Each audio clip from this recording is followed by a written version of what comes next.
So, generally, before we get into kind of the intellectual quadrant of this meeting, we just do an improvisation, just voice and possibly, I mean, feel free to also use your body, use your arms or legs or any percussive Hand bone or whatever. Yeah, hand bone hit a little bit. Yeah, exactly.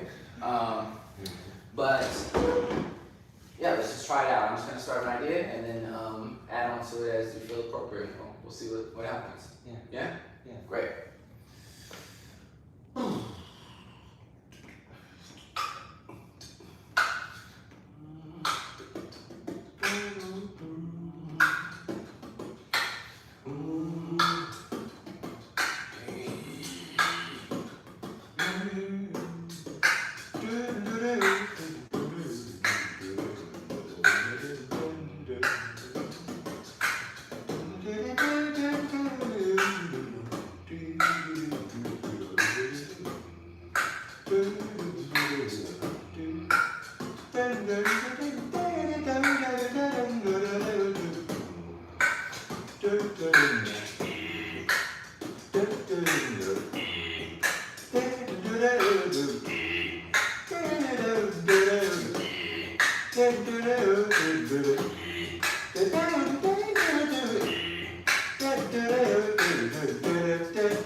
Nice fun. It's a lot of fun. Okay, cool. Oh, and the people like it. Anyway. Cool. I think we're on to something. That's kind of cool to have like the drone going. Yeah.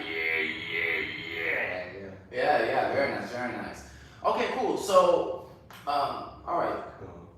First, I actually guess I have some thoughts, but I'm interested. Do you have any observations? Anything that came up in that improvisation to you? Things that you thought worked, things that you thought didn't work. Well, I can't beatbox, and I think if I would have the vulnerability and the courage to try it, maybe that would bring more into it. I feel like since I can't do anything particularly rhythmic, that forced you to always do the rhythmic part. And there were some times when I heard you wanted to start something more melodic, but you couldn't because I was doing something melodic, and you needed to stay rhythmic. If I could manage to do something more rhythmic, that's why I thought that it would drive it more. Yeah. Sort of, but not like you're beatboxing. Right. Yeah, no, that's a good observation. I actually think that is one strategy, because I agree. I think I was leaning into rhythm. To me, a lot of times when I'm making music with people, especially in improvised context, I'm like, okay, how can I adapt to the personality and the context of the other artists or artists? Yeah. And in that situation, I felt like, okay, like this is something that isn't already being occupied, right? Like the rhythmic space. That's not to say. I think I could have pushed back a little more. I could have added some things melodically too, but that seemed to be where there was the most space available. Yeah. That being said, I think two things we could do today. I'd be happy to show you a few things to get you started on beatboxing. That'd be cool. Yeah. I can totally see that being like big in your arsenal, like what you're already doing. Like you already have so many cool vocal skills. I'm surprised, low key, that you don't. I just haven't played around with it. Yeah, haven't investigated it yet. Yeah. I mean, the way I learned the overtone thing is I'm just sitting in the subway. Oh, I got it now. Right. Cool. Yeah, I'm sure you could be doing the same thing. People on the train. Yeah. It's funny, people on the train always looking around, where's that sound coming from? Yeah. Because they never guess that a high whistling sound would be a human voice. You know? Right. They're like, it's something broken. The other thing that occurs to me is about call and response. Have you done much work musically in terms of call and response? I didn't think about that. I have done it before, but in this improvisation, I wasn't sure how to call and respond because you were rhythmic and I was melodic. Right. Yeah. Okay, cool. So yeah, I actually think I want to start there because to you, let me just ask, like, what is call and response in your definition? Well, it's when someone presents a motif, a theme, a rhythmic or melodic or harmonic idea, and it's short, and then they end, and they leave a space, and that implies to the other person, now you give me back an idea that's similar, inspired by what I did. Mm-hmm. And then you give me a space, and I give you an idea that's similar, inspired by what you did, inspired by what I did, and we go off each other. Yeah, I think that's a really good definition, actually. I think that, maybe even a shorthand way of saying that is just, it's conversational. Conversation, yeah. Right? Yeah. So, we have a topic, and then we're bouncing back and forth between it. And there's a lot of ways to accomplish that, and that's why I think we'll just do a series of exercises. Let's start maybe with some rhythmic back and forth, and then we can move into some of these melodic and harmonic ideas. But I guess I just want to add that call and response is a very underutilized, I've noticed, technique. The way I conceive of it, you can think of things, there's vertical and kind of horizontal ways of looking at music. So I think a lot of music nowadays, maybe that's just where it's come from, but we think in a very layered context. Sometimes I find trained jazz musicians have this problem a lot because they're so used to a rich, it's there's the bass that's going crazy and the keys that's going crazy and the saxophone or whoever. And you're used to this very layered sound also in hip hop and all these different genres. I wouldn't argue that these genres don't, great musicians in any genre use call and response effectively. Don't use it as much. But understanding using vertical thinking versus horizontal thinking, things in a row. Like a call and response. Exactly. 1 2 1 2 1 2 or 0 1 0 1. It's binary nowadays. Yeah. But yeah, so let's try it out. So let's just start with, so if you were to make percussive sounds, what are some things that you feel like you have access to in your voice?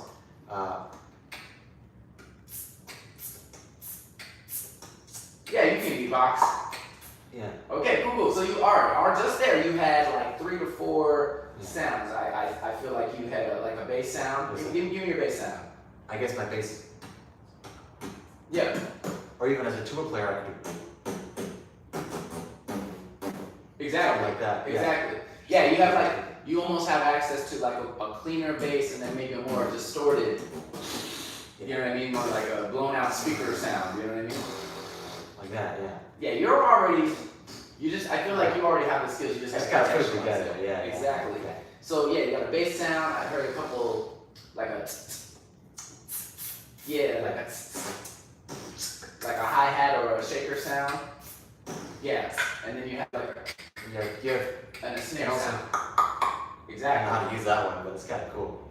Yeah, I might consider something that's to me you could call that that's a conga or like some sort of percussion. Clave or something. Exactly. Exactly. 1,000%. Yeah. So all right. So that's more than enough. So what I'm gonna say is let's just try and have a little rhythmic conversation. Again, I'll start it, and then I'll leave some space, and then you pass it off to me. I won't say it has to be a certain number of bars. Let's see if we can naturally fill Just it figure out. it out. Yeah. You know what I mean? But just kind of pass it back, right? All right.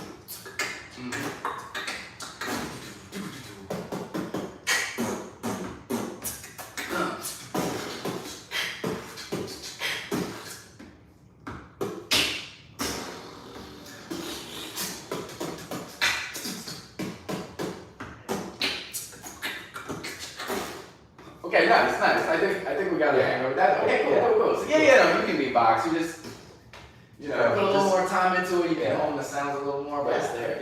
Yeah.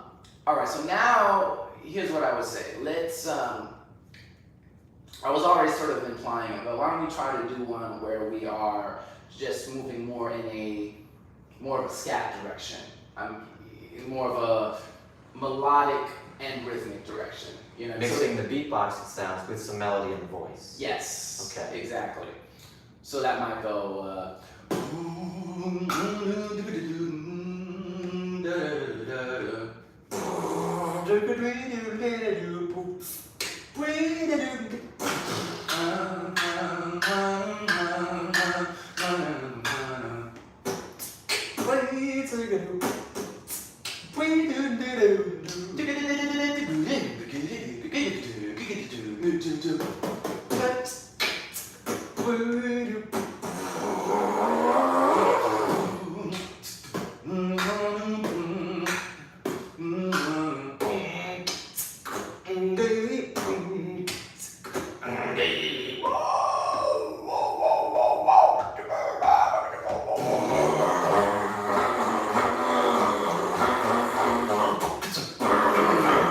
Okay, very good. That was nice. Okay, cool. So already I think we're forming kind of this foundation. There's a lot of material there. And so now all I think we need to do in order to maybe create a more cohesive musical idea is be continuous, like less stagnated in terms of the rhythm. Okay. Does that make sense? Okay. So we were already on there, but let's do another one. We're kind of moving fast, but I think That's okay. Yeah. But let's do another improvisation. Maybe this will be a little longer depending on how we feel. Yeah. But so now I think we can start kind of getting in conversation of switching or whether we're both playing like the rhythmic part or the melodic part. Okay. You see what I'm saying? Yeah, So let's sure. just listen and have that conversation. I'll try. Yeah. Yeah. No, you got it. You want to start it actually?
This is fun. This is fun. Okay, so for you, where do you feel again? What felt like it was working for you, or the things that weren't working for you? Were you having any struggles, or did it just feel natural? It feels pretty natural. I think I have one thing that I tried to force too much, like chromaticism or sophisticated harmonic motion when I scat, because I want to sound jazzy and beboppy. I want to sound like Miles. I want to sound like Trey. You know what I mean? Right. But it's not. When the vibe is bluesy, Right. it doesn't make sense. You know, it doesn't really fit. Right. I'm forcing it, and I'm like, that's not bluesy. You know. Right. Well, yeah. I mean, you know, it could be argued. You know, it's like there's like going with the flow and then redirecting the flow, right? Like, you know, being in that kind of conversation. You know what I'm saying? So I think that's critical. What you just said. I have difficulty. I've noticed this at Java Jam as well, knowing when to be in the flow and when it's naturally my turn to redirect the flow, and when to listen, to pay attention and notice that someone else is trying to redirect the flow.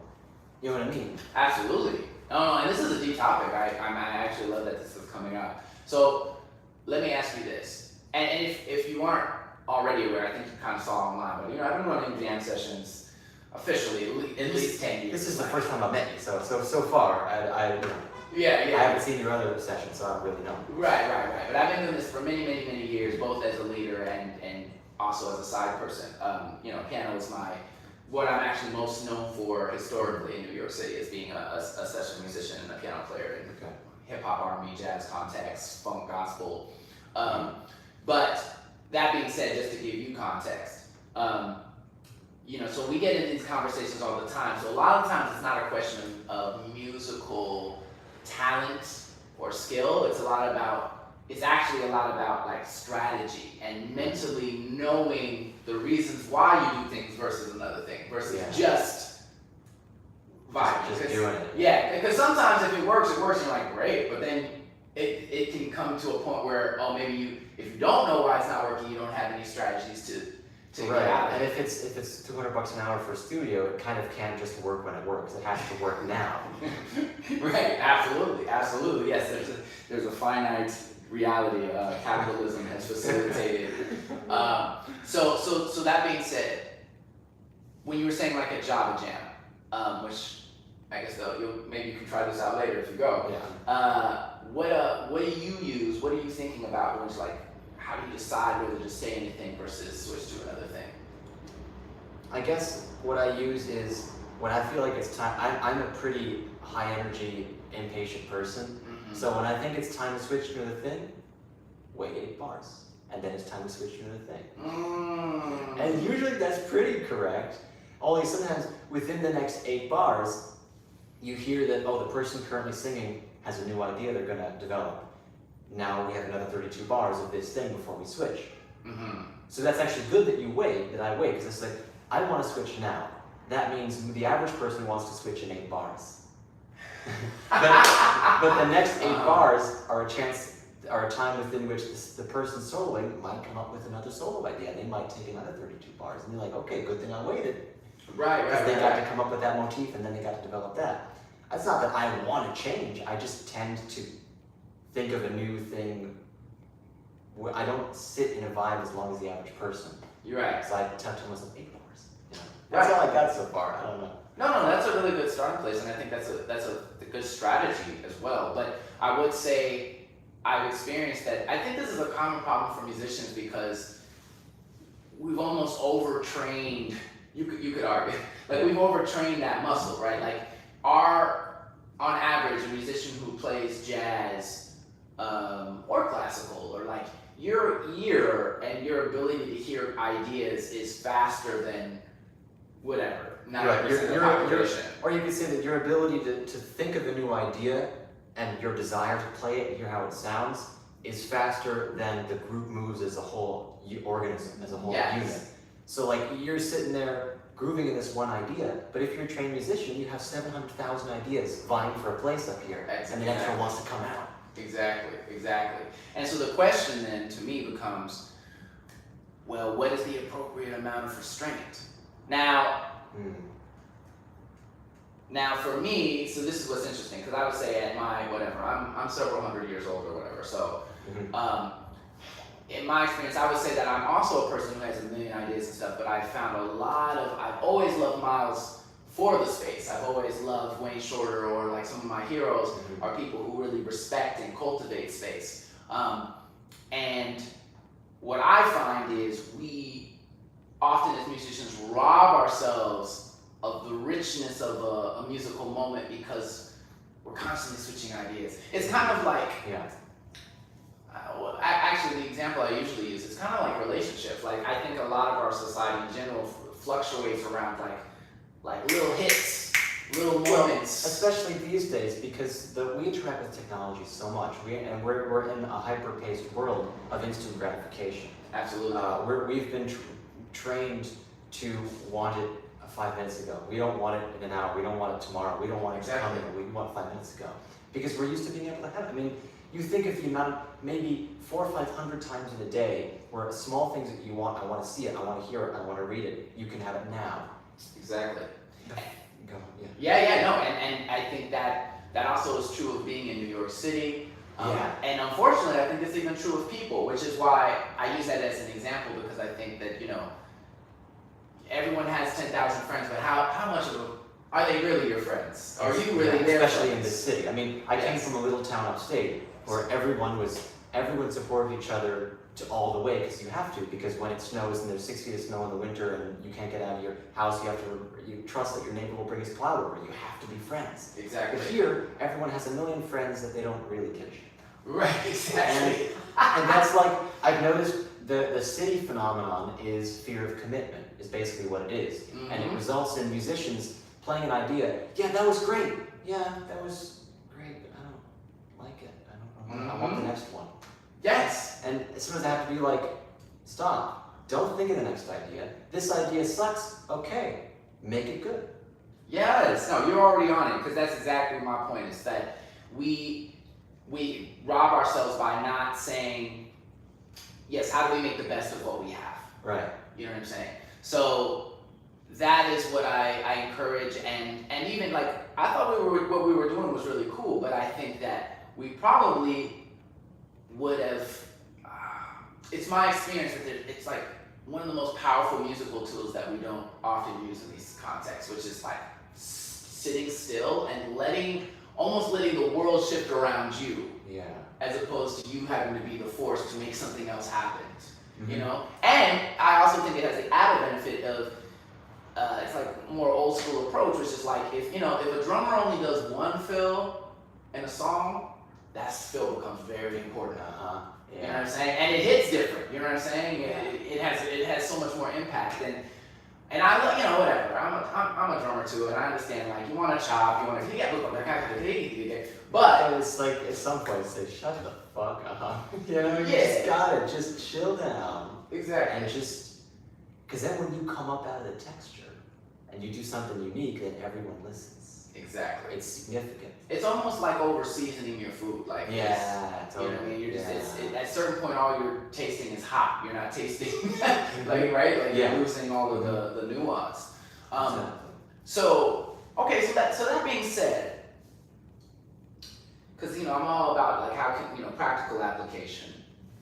Can we see if we can take an idea, like almost imagine it like a seed, and like we're just watering that seed, right? Like we put it in the ground, we come up with a little musical module, and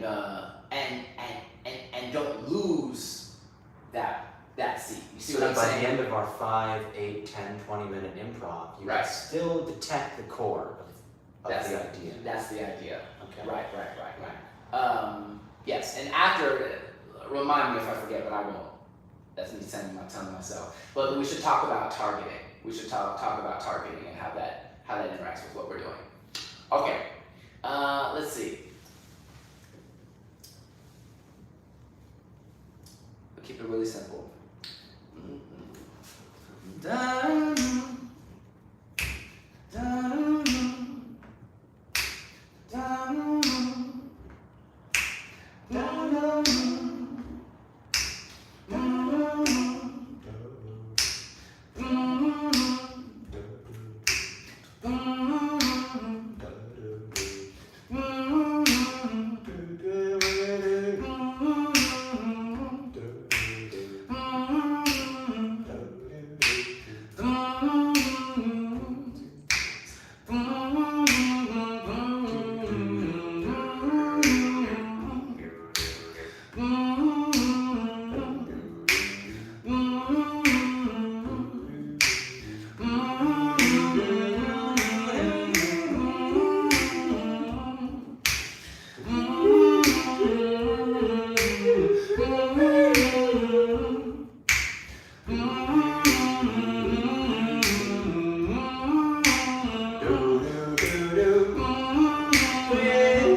Okay, yeah, I noticed a lot of things in that. I think we did a really nice exploration. That's there. pretty fun. Yeah. And Phil back here too. I'll get it, whatever it was. We'll figure it out. We'll figure it out later, yeah. I don't know what was there to begin with, so I don't know. Right, exactly.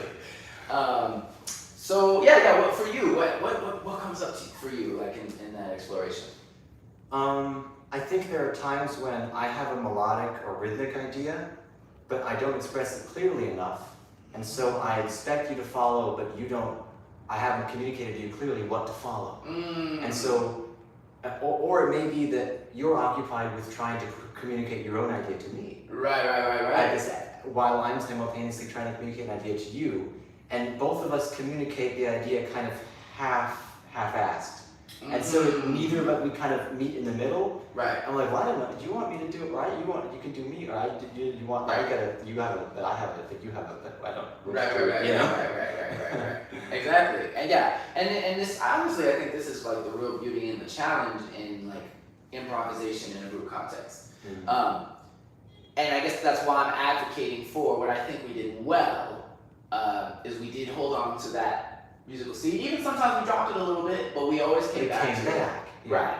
And that's, to me, you could even over time extend that to say that's like the larger call and response of it, right? Like, you know what I mean? Like the idea, and it's almost like, I mean, that's the difference to me between a jam and a song. Well, you called out, da, da, da, da, and then we responded for 20 minutes. Right, exactly. And so, yeah, again, this is to me the difference of a jam and a song. It's like having these structures that operate as the glue, or the thing that ties us to it. You know, that's what I think a hook serves as, or a chant, or like these are all things that just like hold us together, and then that allows us, from my standpoint, to explore deeper, because now we're not just floating in space. Like we know where our ground is. Yeah. Where the gravity is. I mean, it reminds me of like the thing Stravinsky said when he wrote Rite of Spring. He's like, if you understand the rules, that frees you, because then you can do anything within the structure, but you need a structure first. Absolutely. Like, well, how can you do this? Well, because I have a structure. Absolutely, and I mean, similar to Charlie Parker, also, you know, the idea of, you know, you learn the changes in order to forget them. You learn them so well that now you're limitless, right? Yeah. And the example I use is, do you know what a two-step is? Vaguely. Like in dancing, right? A two-step, right? It's like a very simple, basic step. Back and forth step, right? Exactly. You know, and most dances have some sort of basic step that kind of operate as the changes, for lack of a better term, right? But what that allows for is when you want to, first of all, because this is the real nitty gritty of it, and this is what I try to teach everybody that people aren't necessarily thinking about. It's like the real challenge is like, okay, you have all this technical stuff, but it's about emotional management, right? Like emotional and physical management. Because in order to be like a real professional musician, you're like, well, how do I perform well when I'm exhausted? Or how do I really perform when I'm exhausted? Because that person is different than the person when you got 8 hours and 9 hours sleep, and when you haven't eaten that day or whatever. So there's like the physical management, and then how do you put yourself in the mental, emotional state to do what you need to do? And I bring that up because some days, maybe all you can muster up is a two-step, and that two-step is helpful because when you're not feeling super, maybe you don't have this problem, I don't know, but I think I know what you're talking about.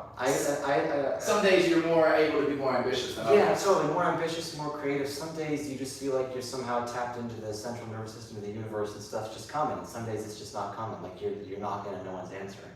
Exactly. And I especially experience that. I try to write music when I can, and like the crazy thing is, the best pieces I've written, I have no recollection of writing them because I just sat down, just happened, you know. Just channel. And the pieces that suck, I remember every minute of trying to write that shit because it's like, it's not working. Delete, try again. Right. Know? It's the same thing with like the gigs that are really good. You look back at the recordings, you're like, when did I do that? What's that? That was when. And the gigs that sucked, you remember that because it took effort. Right. Right, and I think that you said something really on the money because to me, I am trying to find the access points because sometimes maybe you're knocking on the wrong door, or you know what I mean. So it's like you knock on one door and you keep not getting an answer. It's like, okay, well, what if I went to the side of the house and knocked on the window or whatever? But like finding different ways in, and sometimes it takes longer or shorter. Sometimes it just comes, or sometimes it doesn't. And and on those nights or days, you know. What is your backbone to keep you solid, but allow you to have something to spring off of in order to get higher? You know what I mean? So for Parker, that was the changes. For the dancer, that's the two-step. Right. As improvising vocalists, what is it for us? Well, that's a great question. Let me think about that for a second. I think that okay. What are my strategies? Let me be like realistic. Yeah. All right, so this is the progression to me because there is I don't know if you have this issue, but mustering up the courage to say anything at all. Yeah. And then depending on how confident you're feeling, how well you actually articulate that idea, because sometimes it's not a technical challenge, or maybe the technical challenge is making sure you don't actually undermine your idea by being doubtful of it. Yeah, okay. What I also notice is that sometimes, in many cases, you feel like you're on the top of the slide. And the gravity is like the creative tumbling of one idea, next idea, next idea. You just gotta push yourself in, and the gravity takes you down. Yes. Like sometimes in a jam session, I don't want to play. I really don't want to play. I really don't want everyone to hear how bad I sound. And then you just stop it. You stop yourself and you just play. And now it's easy. Now I'm going. Now it's easy. Now gravity. So the first step, exactly. The first step, and that's why I said about the two-step. The example is meant to say, how do we first just get in motion? So a basic foundational thing like the changes, or even that might be too high on the totem pole. Yeah. So it's like, and another example of that is like, first you just got to be moving. So whatever the lowest barrier of entry is for you to get you in motion can lead you to the next thing. So something like that, to me, that is actually one of the beautiful and useful things about percussive sounds. Because to me, if I do something percussive, even if I don't have a melodic idea, I'm going to be less anxious about like, am I pitchy, or you know what I mean? I mean, at the end of the day, it does start from rhythm, right? I think yes.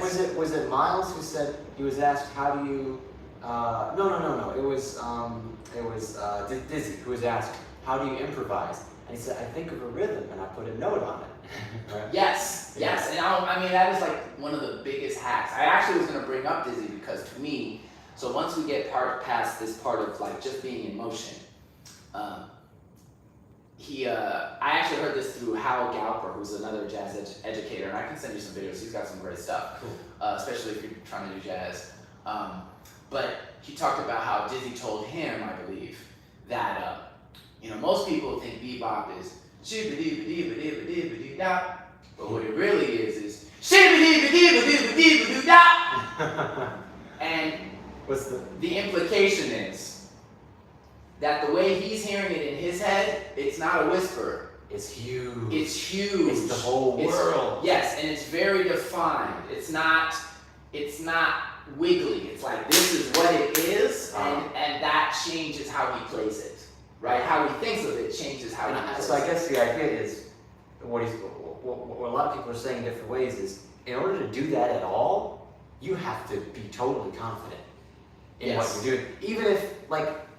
Even if you don't really know what the next note is, maybe you have to just believe that you do, feel that you do somehow, right? Right. And low key, I think, as maybe as simple as it sounds, rhythm is the hack for that thing, because on those days when you're not, one of the hacks, when you're not particularly melodically inspired or the ideas aren't coming, if you can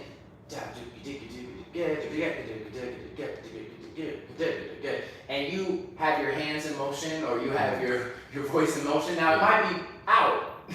Yeah. You know what I'm saying? But you already are in a better place. And I don't know, we're getting a little intellectual. I mean, I'd love for us to sing some more. This is cool though. I think we're getting into, okay, good. This is important for me because, I'm trying to learn how to be a better jazz improviser. And I think one issue that I'm having is exactly what we're talking about right now, which is that it feels, when I hear it, it feels so loosey-goosey and vibey and just whatever, that when I play it, my approach is, it's just whatever. I'm going to loosey-goosey play whatever. And it doesn't work because I feel unconfident. Because no one wants to stand up in front of people and play loosey-goosey whatever. Right. You want to stand up in front of people and know what you're going to say. Yes, yes. And so I have to think, and now I have to figure out how do you get your brain to do that. I really genuinely don't know what I'm going to play in 5 notes because I am improvising, I am making it up, but I gotta believe that I know. I gotta be, you know what I mean? How do you? Right, and this is the thing, because to me, I shy away from this paradigm of right and wrong. I actually think that, especially in the case of jazz, but I think it's true in music, it's how well you make your case. So it's almost more like, it's a little bit more like debate team than it is about, in the sense that if you have strong rhythm, you've already set yourself up by having confident, strong rhythms. You set yourself up to make it feel intentional. And I guess this also harkens back to what we talked about at the beginning, which is that if you put out an idea, it doesn't matter if you don't like it. You make it work. Exactly. You commit to it. If you pick up the horn and you go, right.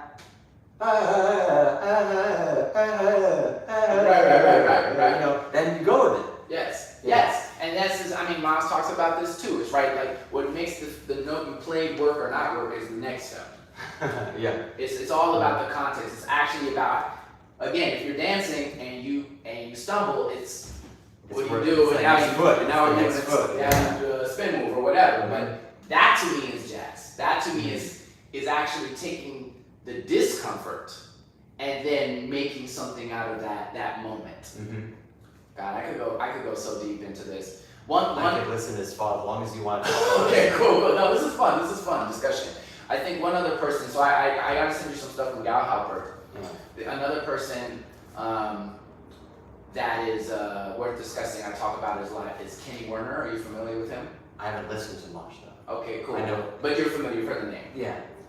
He has a series. He's an educator as well, pianist and educator, and he has a course called Effortless Mastery. And I've learned a lot from him. He, one of the exercises, he has this very unique approach. It actually involves, before you even start, there's a whole breathing practice and kind of it's almost meditative. It's not meditation formally, but he uses this way because he's dealing with greatly the emotional management piece. So that applies to what we're talking about, in that one of the exercises is really just about, you sit on your instrument, whatever it is, and you let your hands play. Sometimes if you're trained, it's hard to get it. You have to get into a really free space, but it's all about listening, allowing yourself the space to be okay, how does this feel in my body? Does it feel uncomfortable? Do I like it? Do I dislike it? And how do you get to neutral? Because let's say you do something more. Okay, so that's something really jarring. But if you stick with it, can you get back to the point where you accept the sound? Because most of us, what we end up doing is we'll reject something like that. Yeah. Outright. We'll be like, fuck, I fucked up, or da, da, da. And then and now we're no longer in the music. Now we're no longer in the room, we're no longer in the music. We're in our head, we're like, well, that wasn't right. It's like, versus being like, okay, that happened. That exists. It's kind of similar to like sometimes I've heard that people that write poetry, they'll take a word and they'll like think about it a lot until the point they can hear the music, the beauty, the rhythm of the word, and they don't have to focus on the meaning, the socially constructed meaning of the word. Like you take a word like rigatoni, oh, it sounds nice, rigatoni. It's like it has an e, oi. Maybe it goes a rigatoni over somewhere, over, because But then you say rigatoni, and eventually you just try to forget that it means a kind of pasta. It's socially constructed. Like you try to forget that you have a certain reaction to that based upon the Western 12-tone series you've been raised in. Right. And you just, it's got quality. Bad or good, don't describe it anymore. Just process the quality. Right. And why that's so valuable is because from neutrality you can then make the next best decision. If you're it's almost Buddhist in the sense that it's like if you're swayed by what just happened, now you are less able to make a clear decision, or it can impede it. I understand. So that being said, and I don't know how much you play piano, but for this exercise it doesn't matter, because I would encourage play all of it. I can make noise. Exactly. And so the exercise, what I want, I try to encourage people to do. You notice I did the same chord revoiced again because I couldn't do random. I can't see that. I'm not there yet. I can't do random. And that's why it's a really important exercise. Because that's what I'm saying. And because I play, I'm like, well, I know this is gonna sound good. It's like, no. Yeah. No. And can you really, first you do it without rhythm.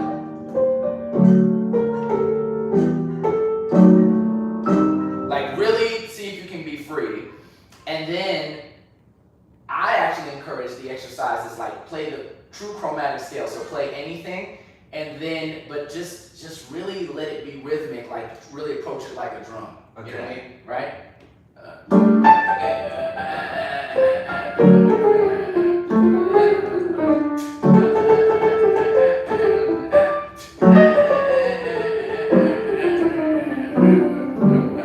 Whatever, you know what I mean? Like really hone in on it as a like detach from all this training you've had. Like I guess that's kind of like rigatoni. I mean, even then you're still doing some kind of a progression that goes down. You're still doing some exactly. structure. So it's hard. It's hard not to fall back into your patterns of recognition because rigatoni is just a set of but it's a pasta. It's so pasta in your brain. It's so deeply pasta in your brain. How can you unpasta the pasta, right? Yeah. Anyway, so that's the exercise. I'd be interested to try and do more of can we do more of a atonal piece? Sure. This is somehow going to be, I feel like these exercises sometimes are like the easiest and the hardest. Yeah, I mean, even this 12-tone, our voice is infinite tone, right? Exactly. There's like 100 tones between here and here, you know what I mean? Like there are infinite tones between any two notes. Gotta call Jacob Collar up, I guess. What's your optimal sound? Actually, this is neutral, F neutral, minor major, 7. That's a good impression. It's not bad. Thanks. I'm working on it. All right. So this is our opportunity actually to go way out. So let's try and get wild and crazy. Let's get wild and crazy. So I guess the only constriction, let's start melodic, let's start with some sort of rhythm. But if we lose it and it becomes rubato, that's also okay. Yeah, cool. All right. Yeah? All right. Actually, let's start rubato and maybe get into rhythm. I like that idea. I'll follow you. Yeah, there we go.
I'm Johnny. Da da da da da.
Ay ay ay.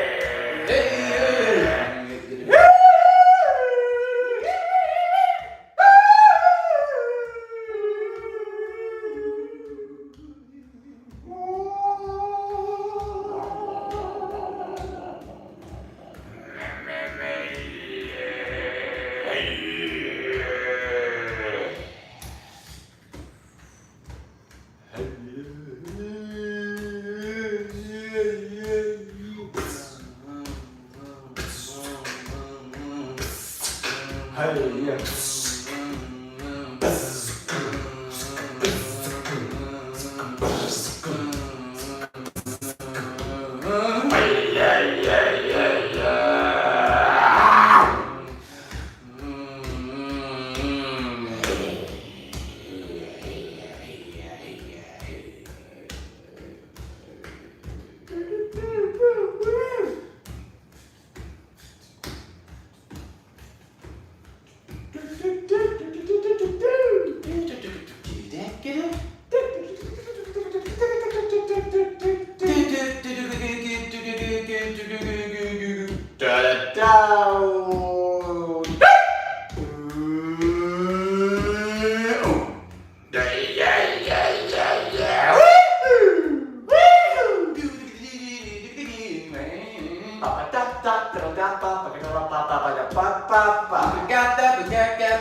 Something like that. Something like that. Yeah. Right on. So It's still hard to be 8-tone. Yeah. We still work in 12-tone. And when we're jamming, we both have this rather arbitrary cultural association that if it's jammy, it's gotta be jazzy or bluesy. Mm-hmm. We both, I did it more than you, but we both a couple times basically reverted to a blues scale or like a harmonic minor scale. Yeah, yeah. Which is weird, right? We have this cultural association. If it's jammy, it can't be bum ba ba ba ba ba ba ba. It can't be nice. It has to be ba ba ba ba and then Yeah. why? It's just our culture, I guess, is jam bands, jam musicians, you know. Yeah, I mean, there's a conversation to be had there because I will say, everything is not arbitrary. It is actually, like, for instance, I mean, do you know much about the overtone series? Have you studied that on? Yeah, I'm a brass player, so. Oh, right, of course, you have to. Right, and you do overtone singing, so it's a silly question, but that being said, I do think, every region of the world independent did come up with some similar conclusions because foundationally there is a resonance, right. There's a vibrational connectivity to all things. I mean, that's the idea of how the 12-tone system originally came about. Is the Gregorians would chant in these big Gregorian chants in a big cathedral, and they start to hear the fifth and the third come out. Yes. And then they had to start to build a scale on that. Yeah. Right, and I think the pentatonic scale is a pretty, the different regions of the world have this connectivity to it because I actually think that it is resonant on this plane, in this realm. Yeah, I know what you mean. Yeah. So there's both cultural context and then there's the human context, just like of what we fall into. You know what I mean? But that being said, yeah, we also are conditioned. So we also, maybe it's natural or maybe it's just that we've heard it a million times and it feels like when you hear like someone stomping and you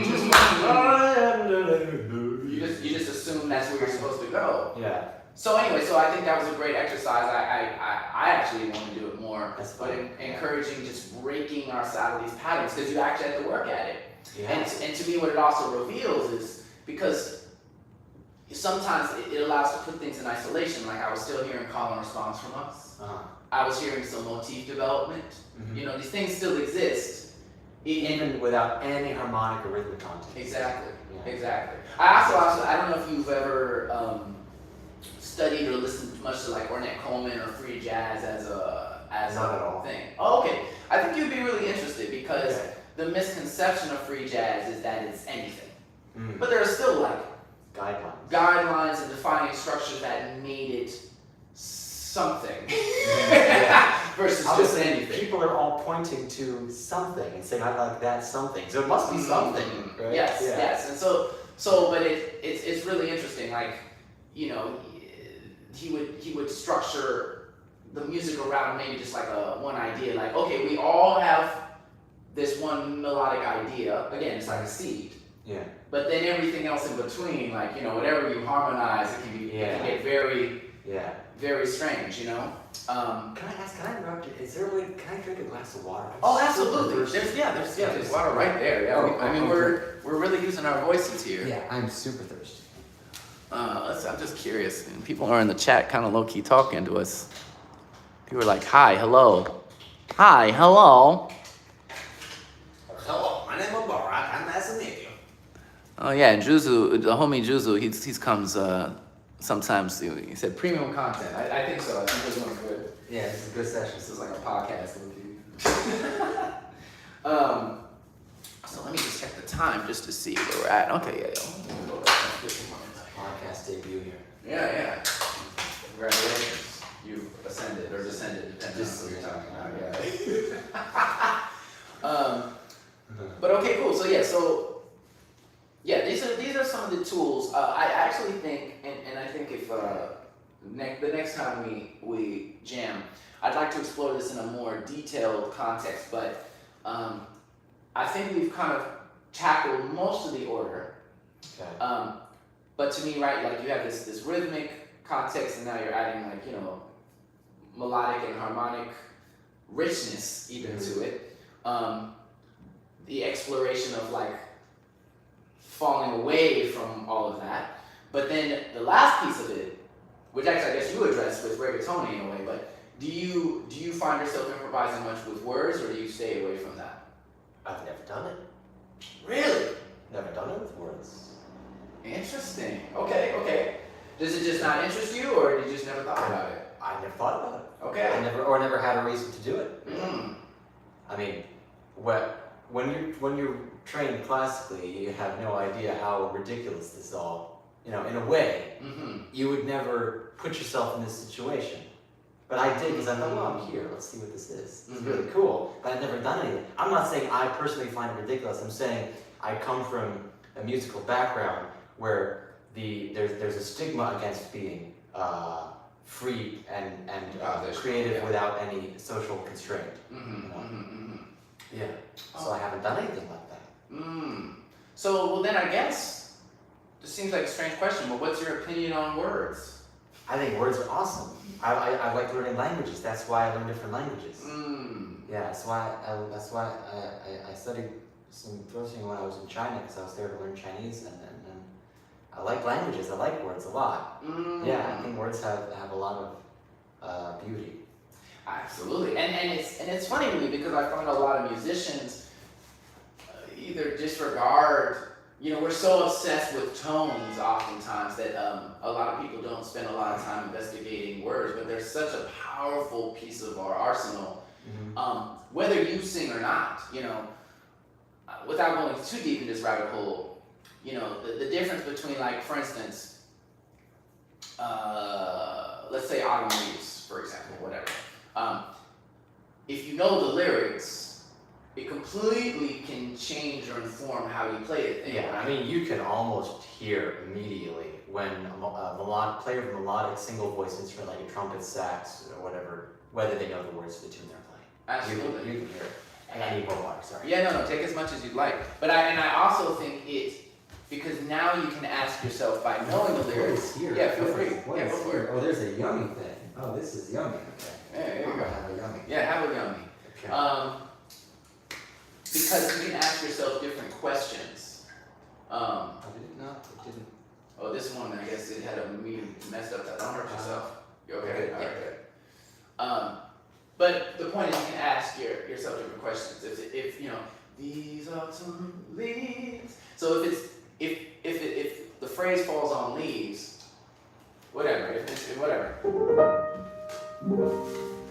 But like, knowing that that's the context, it's like, oh well, so how do I make this sound like leaves, right? Like, what is your interpretation of melodically or harmonically what leaves would sound like to you? Falling leaves. Falling leaves, right? And that can be anything. I mean, I mean, the question is, should there be a lilt, a lamentation, a sadness in your voice because leaves are gone by, because they're falling, because they're dead? Because these autumn leaves has death in it. Yeah. Yeah, maybe, right? yeah, It's maybe we heavy. should be playing more to,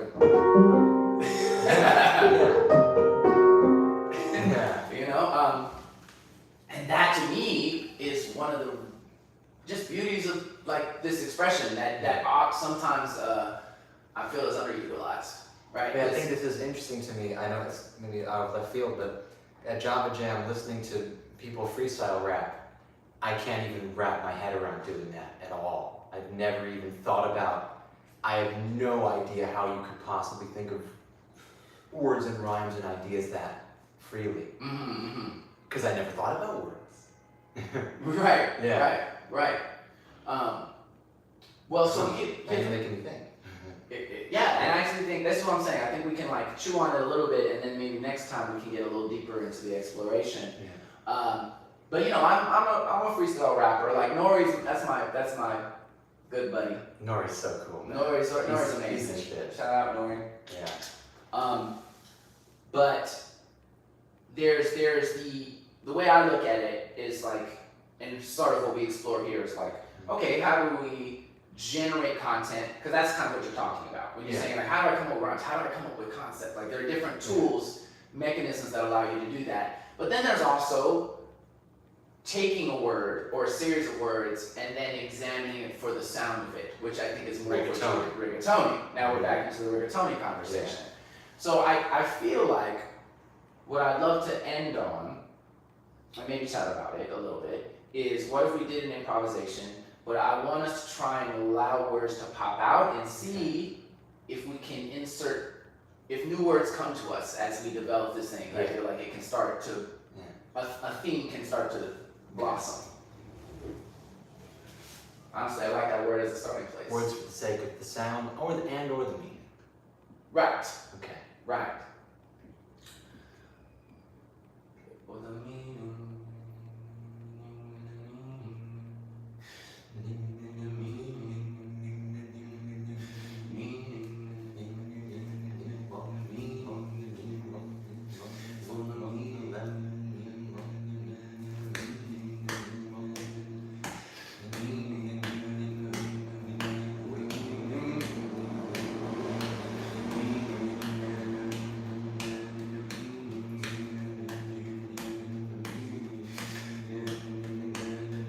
What does it all mean?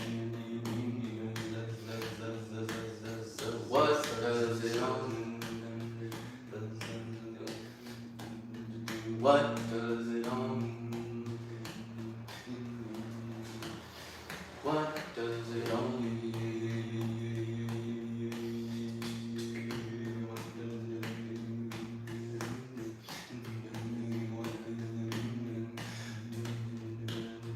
What does it hate? What does hey? What does it hate and the where and what does it and the where and the why and the what and the where and the why and the how and the what does the how, where, why and when and the where and the when and the warehouse and the why and the warehouse and the when and the what's in there and the when and the what's in there and the what's and the what's and the what's and the what's and the what's and the what's and the what's it all about? What's it all about? What's it all about? What's it all about? It all about it all about it. Do you doubt it? Do you doubt it? Do you doubt it? Do you doubt it? How'd it go and how'd it go? How's it here and what's it for? Where is me? All of it and how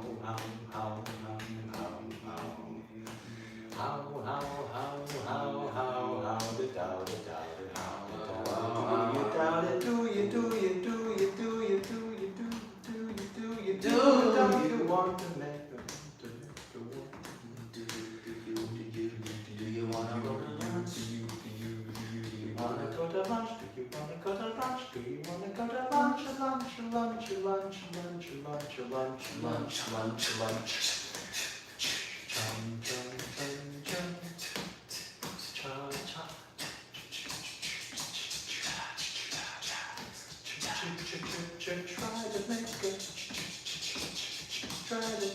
Try to make it all.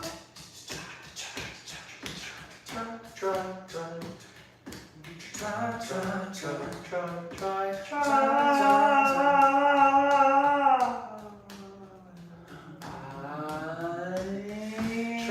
to go to lunch. Try to go to lunch. Try to go to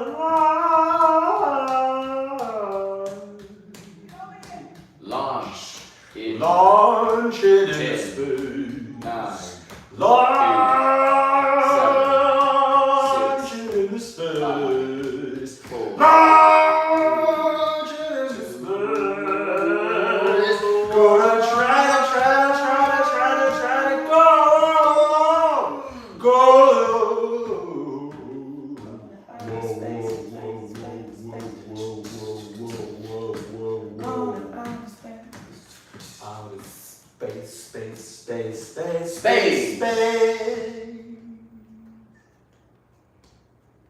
Space and space.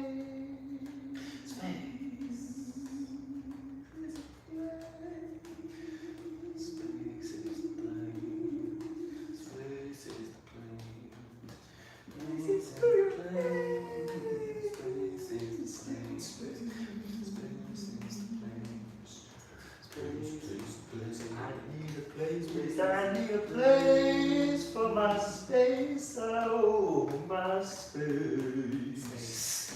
Give me a place for my. I said, give me a place for my. I said, give me that place for my.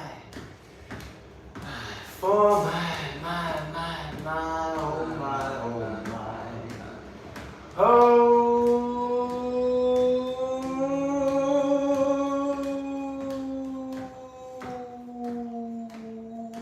I used to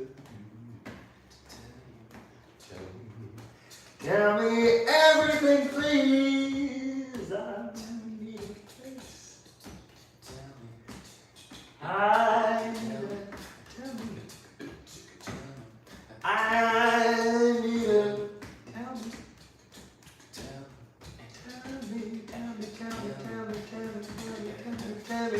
Tell me down and tell me. Tell me down and tell me what I need back up. What do I need to know? Tell me, no, yes. Tell me down and make me whole. Low, getting higher and higher and higher and higher. Build me up when you tell me down.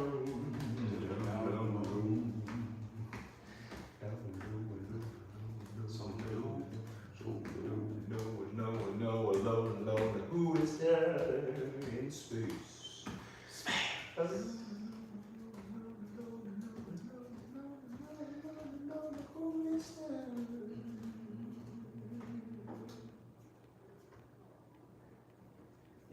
Cool. Very cool. Nice. Very cool. Yeah, and I really loved how that's what's so, one of the coolest things is like, because the words, it already contains rhythm and melody, and now it's just maybe even an examination of this thing that you took for granted in a way. Like, And that was still all meaning. I still want to incorporate some other languages. yes. And see how you musically respond to the sound of other languages. Do you speak a second language? Yeah. I'm pretty, maybe I'm a little rusty now, but I speak Portuguese, I've studied French. That's and awesome. Latin. I don't speak Portuguese at all. Okay, So cool. if you bring in some Portuguese, I can respond to it. Oh, that's really cool. Okay, let's do this. Yeah, I love this. Let's do this again. I want to respond musically to your Portuguese. Ah, see, you know a little bit. I should Muito. Eu falo muito pouco português. Pouco. Claro que sim. But I don't really know. And if you start speaking Portuguese, I don't know how.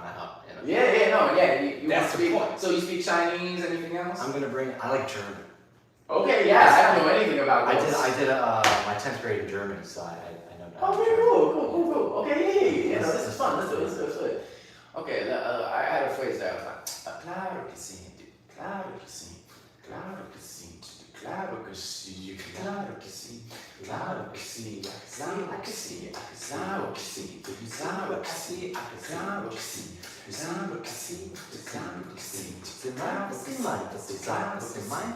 claro que sim, mais ou menos, claro que sim. Precisamos ser mais familiares, mais intimate. Que sim, o que disse. Não, sim.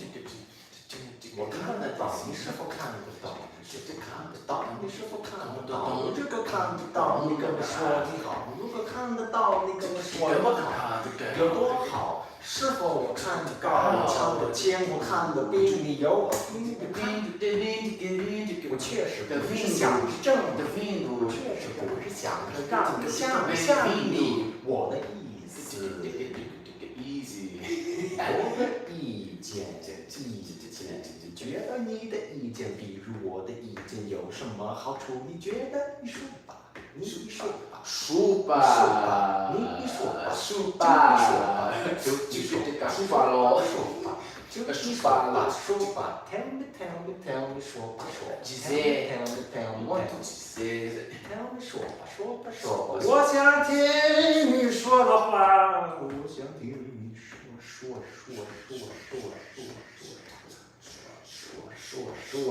tell me,说。Tem um pouco. Tem costas.我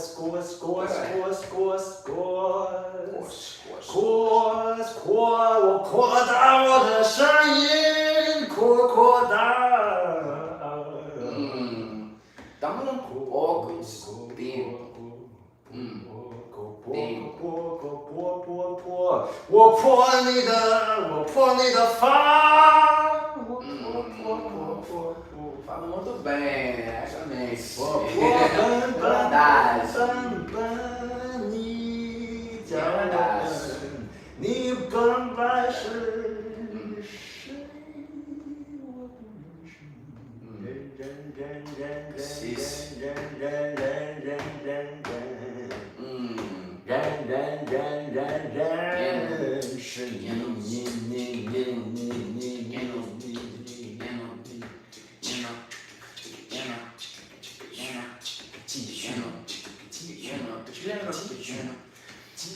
不认识。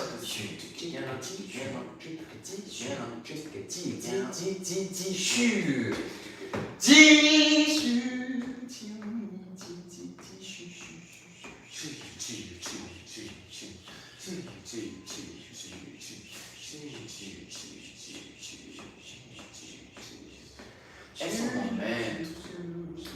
Esse é o momento. Esse é o momento.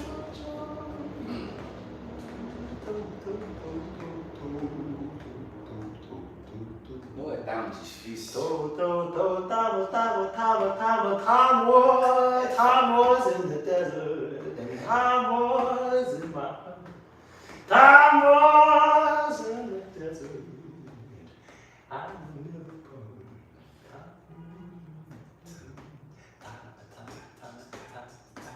time more.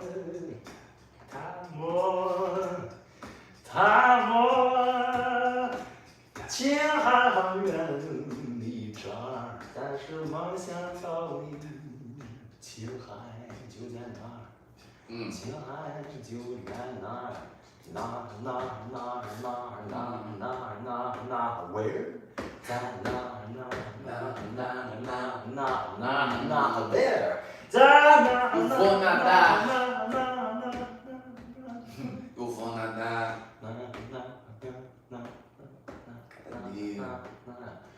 Oh, Destino é péssimo. Destino é péssimo. Stich nicht in dich ein, rechtlich Sache. Mach mich nicht so, wenn du mir so ansiehst und mir so antust und mir so ansprichst und mir so anmachst und mir so antust. Mach mir nicht so! Mach mir nicht so!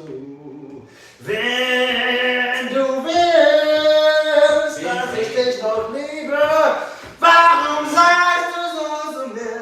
Ich kann's nicht vorstellen, was ist in deinem Kopf so loose and loose. I'm not gonna lose. Ain't nobody gonna let me win. I'm not gonna lose.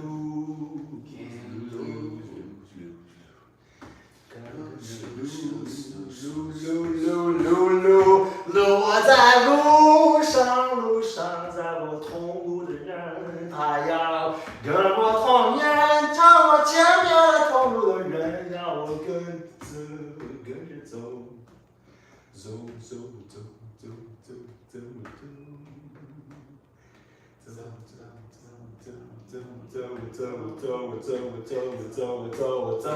For me now because where's my 路？道路上我不是在你面前。